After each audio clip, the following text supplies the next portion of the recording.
Hey, good morning. Meron tayong NS150 dito. Ang problema, ayaw umikot. Stack up. Kahit ilang kick yung gawin mo. Ayun.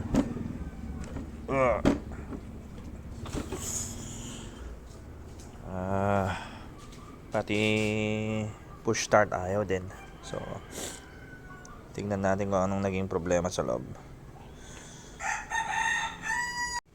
Okay, nabuksan natin dito sa right side. So, upon inspection, mukhang okay naman.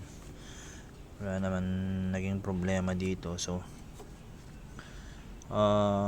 drain natin yung oil sa kabila.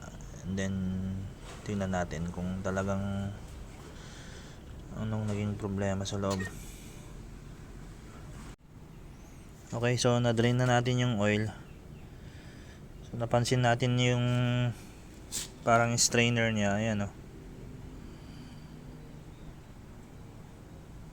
Mukhang may naging problema sa loob. Metal fragments na itong mga to eh. Ayan, oh.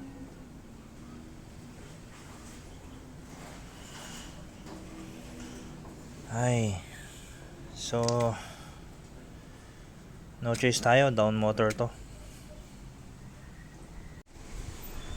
Okay yan. So, naibaba na natin yung makina.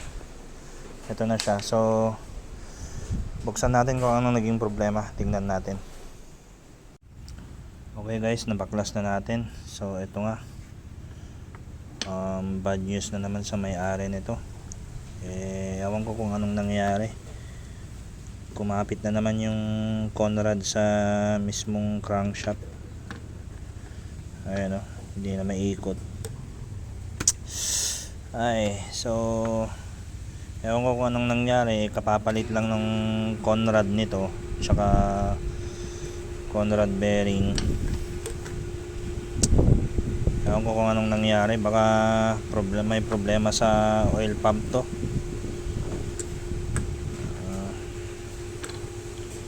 So, ayan.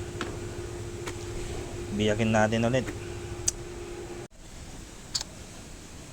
So, ito na yung crankshaft natin. Ayan, oh. Hala. Kumapit talaga. Nagkabasag-basag yung bearing sa loob. Ewan ko kung nakikita nyo. Ay. Okay, so no choice tayo. Order ulit ng bago. Okay. Okay guys, nabuo na natin yung makina. Ayan, napalitan na natin yung connecting rod nya. Hindi ko na na-video kasi ayan, so ito yung dati. Ayan, ewan ko kung anong nangyari. Bago pa lang to. Ayan, bumigay yung bearing. So no choice tayo para palitan ng bago. Ayan, so kumpletuhin na natin, tapos salpak na sa chassis. Ayan.